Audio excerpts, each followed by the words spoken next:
Je dirige l'Agence du numérique des forces de sécurité intérieure. Derrière ce mot cloud, c'est en fait de profonds changements organisationnels, de profonds changements RH. Comment faites-vous pour diriger l'informatique de ces deux forces? On est tous motivés par le même besoin qui est rendre service aux unités de terrain. Le cyber et la sécurité de nos systèmes d'information est évidemment un enjeu.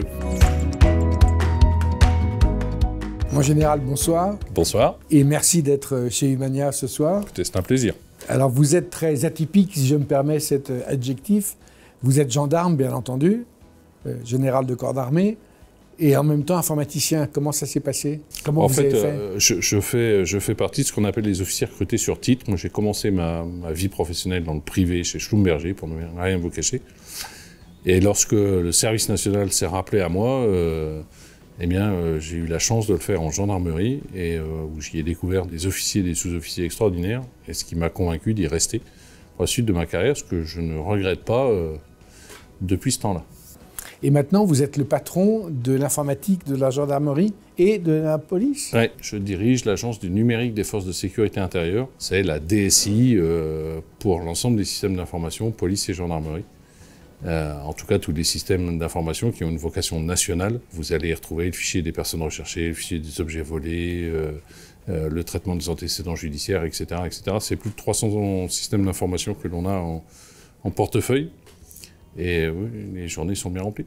Alors si je me permets une question impertinente, la rivalité police-gendarmerie est bien connue.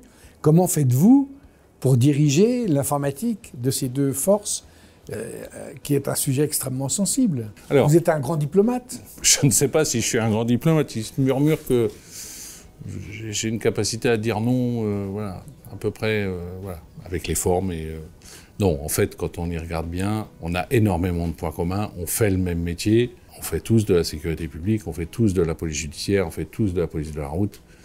Et quand on met de côté les images d'Épinal, d'un côté du gendarme avec de la paille dans ses sabots, qu'on a, je vous rassure, abandonné depuis quand même quelques siècles, ou des policiers qui voilà, sont uniquement les commissaires du 36 qui tirent à peu près partout, etc., et qui se baladent avec un très gros pistolet. En fait, voilà, on est tous des hommes et des femmes, et l'agence voilà, est une bonne image, une bonne représentation. On est tous motivés par le même besoin qui est rendre service aux unités de terrain, parce que c'est quand même pour ça qu'on est créé, que ce soit des policiers ou des gendarmes, chacun avec ses spécificités, ses rythmes particuliers, ses méthodes de travail particulières, certes, mais notre boulot, c'est justement d'arriver collectivement à tirer le meilleur parti des uns et des autres pour éviter les incompréhensions et rendre des outils qui sont voilà, efficaces pour les gens de terrain, qu'ils soient habillés en bleu ciel ou en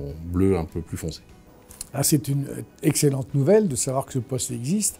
Est-ce que vous pouvez nous donner les 3 enjeux essentiels qui sont les vôtres communs à la police et à la gendarmerie d'un point de vue informatique? 3, je ne sais pas si je vais m'arrêter à 3, mais en tout cas, si on en cite 3, évidemment, l'intelligence artificielle, c'est un vrai sujet, mais on pourra en parler tout à l'heure. Le passage au cloud, qui est une vraie lame de fond.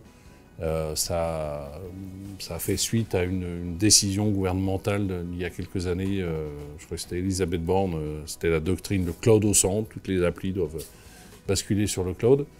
Derrière ce mot cloud, c'est en fait de profonds changements organisationnels, de profonds changements RH, outre évidemment des changements techniques pour arriver à ce que nos systèmes d'information basculent sur ce type de technologie. Ça s'accompagne, vous en avez entendu parler si vous lisez la presse, de ce qu'on appelle des développements agiles, des DevSecOps, en itération très courte.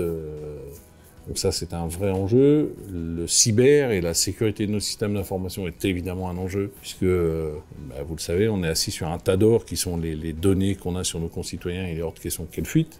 Je rajouterais tout ce qui est, alors en français, la décarbonation de nos systèmes d'information, pour ne pas dire le Green IT, parce que tous ces systèmes sont de plus en plus énergivores, et donc il faut, au niveau de nos data centers, puisque nous avons nos propres data centers, parce qu'il faut qu'on protège nos données et que non, on ne met pas les données dans un cloud accessible par des entités externes, extra-gouvernementales. Eh bien, ça veut dire qu'on a nos propres data centers, ça veut dire qu'il faut qu'on gère cette montée en puissance ce besoin énergétique. Donc ça veut dire qu'il faut qu'on travaille sur tout ce qui est du refroidissement à eau, des panneaux solaires, enfin voilà, tout ce qui se fait actuellement. Ça aussi, c'est un vrai enjeu, c'est un enjeu de fond. Je citerai également un enjeu très particulier à la police et à la gendarmerie, c'est la fin du réseau cuivre. Alors, ça paraît très technique, mais en fait, en 2013, vous le savez, les opérateurs ont annoncé que toute leur connectivité à base de réseau cuivre, c'était terminé, que le réseau cuivre s'arrêtait. Très bien. En 2025, cette année, Orange a annoncé qu'il commençait à démonter les réseaux cuivre.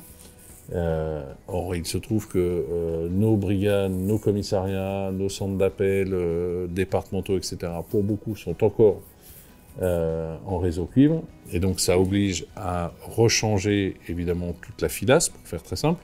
Sauf que ça entraîne derrière toute une réflexion sur comment doit être la brigade de demain. Si je fais un focus sur la gendarmerie, et je vais vous citer un exemple très, très concret sur le sujet. Quand vous arrivez sur une gendarmerie, vous avez ce qu'on appelle un portel à l'entrée. Vous savez, c'est un boîtier avec un gros bouton rouge en cas d'urgence pour sonner et appeler. Ce portel est raccordé à l'intérieur de la brigade par un fil cuivre. Pourquoi? Parce que quand la brigade est fermée, qu'il n'y a personne parce que tous les gendarmes sont dehors, les appels sont renvoyés sur le centre opérationnel départemental pour qu'il y ait toujours un contact en cas de besoin.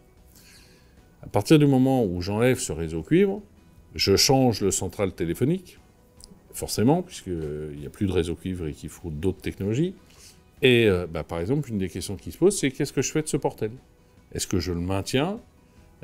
Qu'est-ce que veut dire aujourd'hui quand j'appuie sur le bouton? Est-ce que c'est une mise en relation? Est-ce que c'est un signal d'urgence? Enfin, voilà. Donc il faut qu'il y ait en permanence quelqu'un à la brigade prêt à sortir ou venir réceptionner la personne qui est à l'entrée.